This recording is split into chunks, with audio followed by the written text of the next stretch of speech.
meetings for UDOT as far as being able to disseminate information and bring back information from you all in each of the individual counties we visit. And hopefully some of the information that we present to you today will be of benefit. There were a couple handouts, and I don't know if those all got circulated to some of the folks that came in a little bit later. There's a 3-page, 8.5 by 11 handout that covers some of the federal funding that we're going to talk about. That's just kind of a take-home sheet for your reference. And then there's a trifold handout from FHWA that we'll comment on. So did everyone get a copy of those that wanted one? Yeah, there's a couple, so maybe we can pass them to the folks from the front to the back so that they can get those. So we do have some items that we're going to cover that are going off of an agenda. However, there's not going to be enough time probably to cover everything, and we want to allow enough time so that we can talk about items of interest that you all have that we may not be aware of as well. So I'm going to cover a couple basic ones that I think are really essential for this meeting, and then I'm going to turn some time over at that point to Region 3, and those folks come up and they'll talk about upcoming projects that will be of interest to you all. And this is also a great opportunity in time when they collect information that you may have to share about our state system here in Wasatch County. We'll get started. Off the top, I wanted to talk a little bit about some legislative updates. So our recent legislative session, it ended about a month ago now. And our legislative analyst, Linda Holt, provides us a brief summary that we can share with you all on legislation that the local governments would be interested in, potentially. So the first one I want to talk about is Senate Bill 80. This is an infrastructure funding amendment bill. During the legislative session, you probably saw on the news where they were talking about the upcoming water infrastructure needs that we were going to have here in the state. That's about 10 years out. They're talking about the Lake Powell pipeline and some of those, and they were talking about how are they going to fund this, because it's going to be hundreds of millions of dollars. And so one of the places they identified as a potential funding source was transportation, taking some money from transportation. So Senate Bill 80 is going to facilitate taking money from transportation to put into the water infrastructure. Now, what it's going to be doing is it's going to be eliminating earmarks for transportation and streamlining our funding. So it's not going to affect any of our current projects that are programmed in what we call our Statewide Transportation Improvement Program, or STIP. So the projects that are currently programmed for about 5 years out are going to stay the same.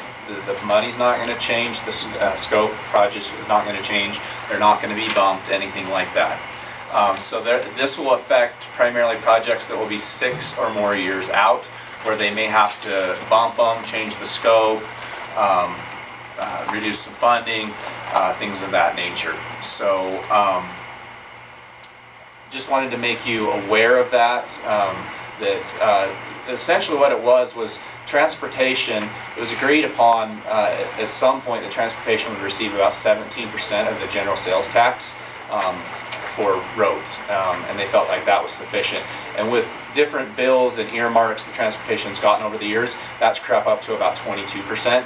So this bill is essentially getting rid of some of those earmarks and funding sources and getting us back to that 17% that was originally decided was adequate to fund roads. Okay. Any questions about that? So again, you're not going to see any impacts in the first 5 years, the next 5 years. But your STIP list 6 years out. Does that mean that things 5 to 6 years? Yeah. As far as whatever's programmed now will not be changed effective. Right, but after that. After that, potentially yes. Projects that are going to have to identify where the money is going to be taken to go towards that to reduce us from the 22% to 17%. So at that point, we're going to have to start prioritizing projects, maybe shifting funding around, reducing scope, things of that nature. So anything on STIP won't be affected, but it'll affect what goes on STIP in the future. Correct. Correct. Yes. Any other questions? Okay, the next one I wanted to bring up is Senate Bill 177. This is a nighttime highway construction noise amendment. So you may all be aware that UDOT's been having their contractors do more and more night work due to just the impacts that construction has on our economy and the population when we're trying to drive and do our business and personal business and stuff like that. It's huge impacts. And so this bill, unfortunately, with that nighttime work, if the work is being done within communities where folks live, then they're being kept up at night and their lives are being impacted by that. So this bill is requiring UDOT to work more closely with local governments when we're doing highway work, so that the local government can help us identify what type of activities would be appropriate to do at night, when we could potentially do night work, so that we're not affecting the citizens as much. Now this is not on interstates, this is on roads that are 55 miles or less. Okay, so it's on those types of facilities. And another change is, in the past, the contractor would hold the noise permit. So if they were doing work outside of the permit, they would be notified, and they may take immediate action. It may be delayed. It's being changed with this law now so that UDOT will hold the noise permit. So if there's a violation, UDOT will be the one contacted, and then we can take immediate action to make sure that contractor, shut down any of that work that's occurring outside of the permit. So we can be much more proactive because we'll be contacted first to make sure that happens. What was that bill number? It was Senate Bill 177. And then the next one I want to mention is Senate Bill 86. This is a school building coordination bill. So we've apparently experienced some problems in the past, and hence the legislation, where school districts have built schools and they haven't coordinated with UDOT so that we can be aware of and plan for the transportation needs for those schools. And so when the school opens, all of a sudden they have issues with crosswalks and access for buses and parents for dropping and picking off kids and things of that nature.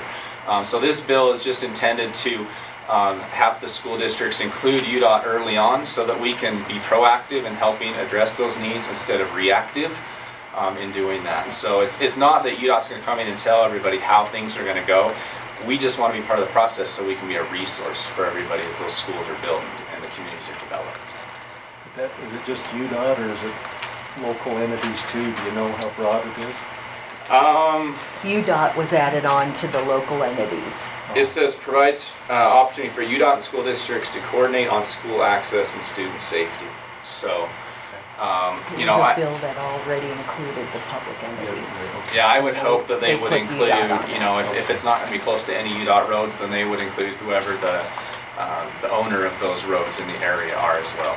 But we have a lot of resources at UDOT, and there's a lot of different federal funding programs, like Safe Routes to School and stuff, that are run through our traffic safety division. So even if it's the roads are all locally owned, UDOT can still provide expertise in that area, and also guidance on some of these federal funds that may be available, so they don't have to come directly out of the locals' pockets as well. When will that go into effect?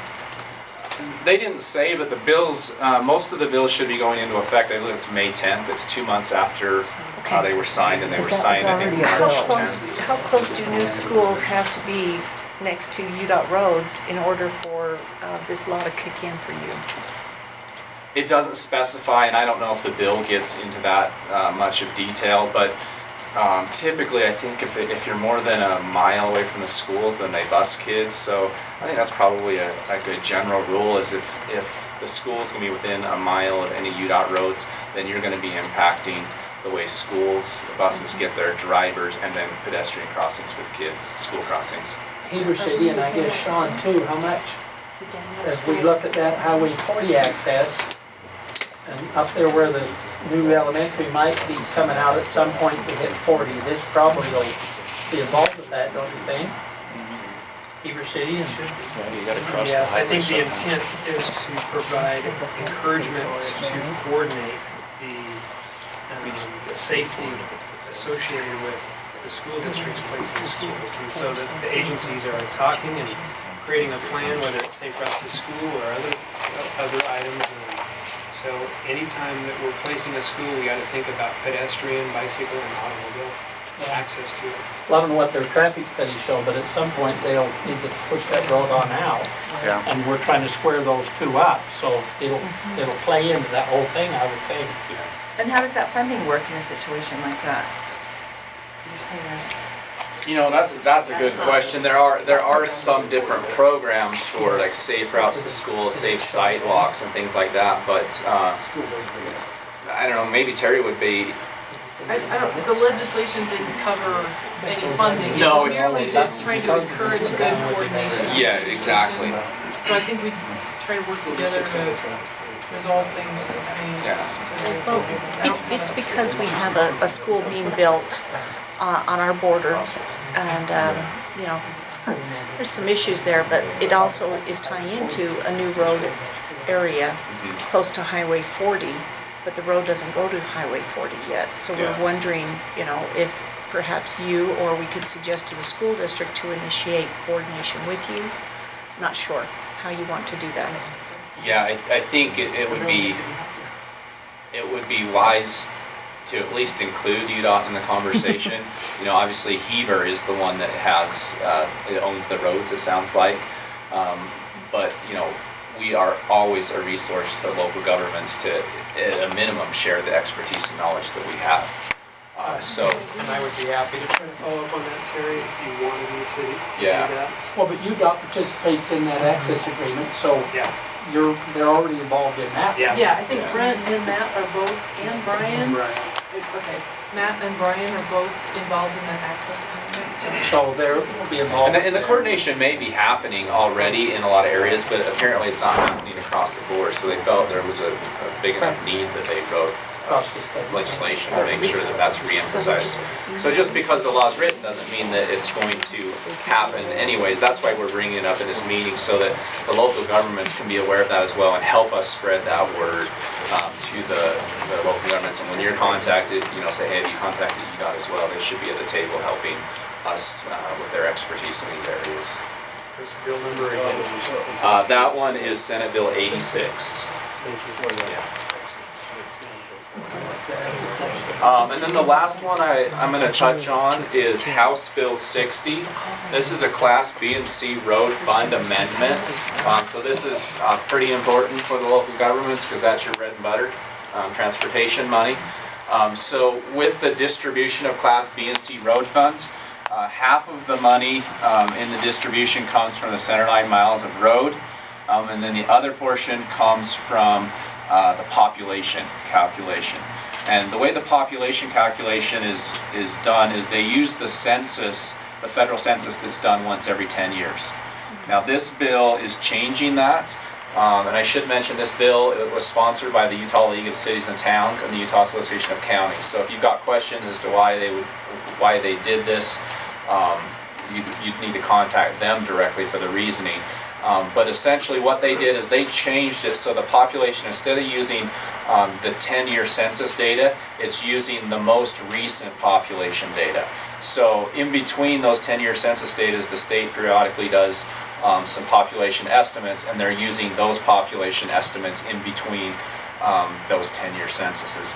And so if you're an area that's growing fast like Heber, Wasatch County, that's a positive because you'll see that population growth reflected sooner in your distribution of B&C road funds. Now, if you're a more rural area that doesn't have a lot of growth, then that money is going to be taken from you sooner than every 10 years. And so it's a bonus. It's going to benefit the populations that are growing. So when does the change take effect as far as, The, has there anybody done any calculations on how that might change the existing distributions? Not that I know of. Jeff Erickson is the roadway inventory supervisor for UDOT. He's the one that when you update your B&C mileage and stuff, you provide that to him. So this one, there is a note that they provided me that this one does not take effect until January 1st of 2017. Okay, so we've still got some time before that one will take effect. So when it takes effect January 1st, they'll be collecting the receipts for the gas taxes and stuff for January and February, and you'll see the increase from the population in the distribution that occurs in the middle of March. So we've still got some time. Yes? Aside from the 10-year census, what's the other method of gaining data? Who does it? How is it done?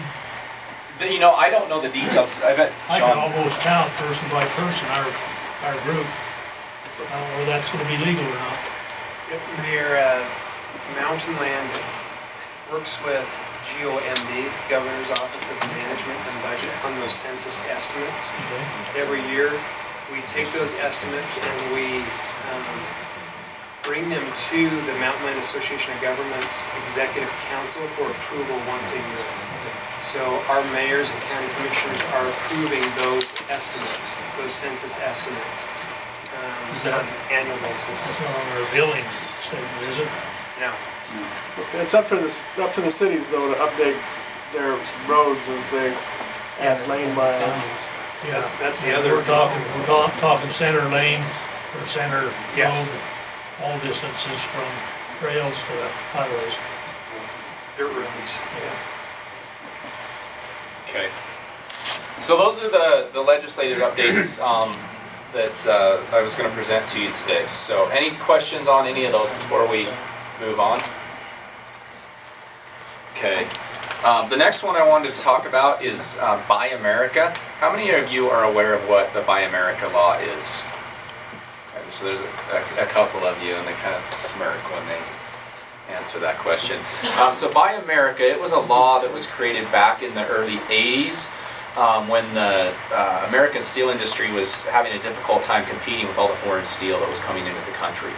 A lot of those foreign steel, the quality may not be as good, they didn't have to follow the same environmental regulations and stuff, so the federal government passed a law that said any project using federal money had to buy domestically produced, or had to have domestically produced steel in their projects. They couldn't use foreign steel. And what they mean by domestically produced is it's from the time it's melted through every manufacturing process that goes through to the final product has to be done in America. And we have to be able to tie all those processes all the way through with documentation, certifications. And the hard part about it is if you don't comply with Buy America, you don't only lose the funding for the steel items, you lose funding for the entire project. So it's huge. It's not something that we can play around with. We have to comply or potentially all of our funding's at risk. So the way UDOT was handling this for many, many years is we had a one-page document that the contractor would sign that said, on this project we have met all the Buy America laws, and then they signed that. That's what UDOT kept in our project files. And then the contractor was supposed to keep the paper trail demonstrating that the steel had gone through all the processes it goes through domestically. Well, we found about 5 years ago, we were doing some reviews of projects, and we found 4 projects where they had signed that document, but in their files they had foreign certs in them. So that became a huge issue.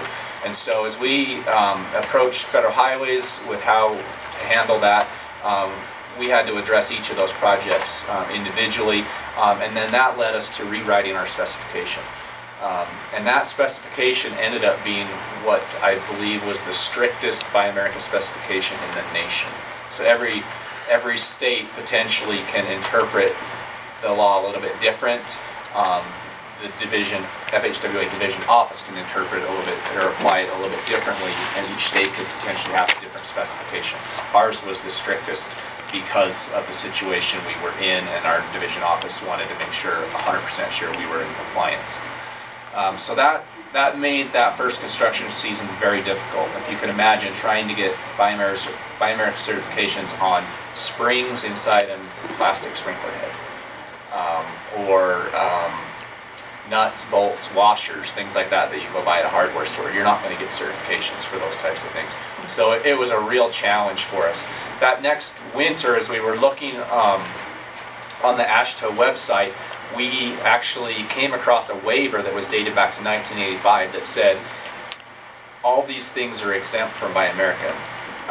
Nuts and bolts and washers and mailboxes and springs and sprinkler heads and all the things that we tried to have exempt in our specification, and we're told no, you can't do that. All of it has to be Buy America. So we took that waiver to Federal Highways, and after they verified that it was in fact real, not something that somebody made up, they allowed us to rewrite our specification to exempt all those things. And that's the specification we've been working under for the last several years. And things have gone fairly smoothly.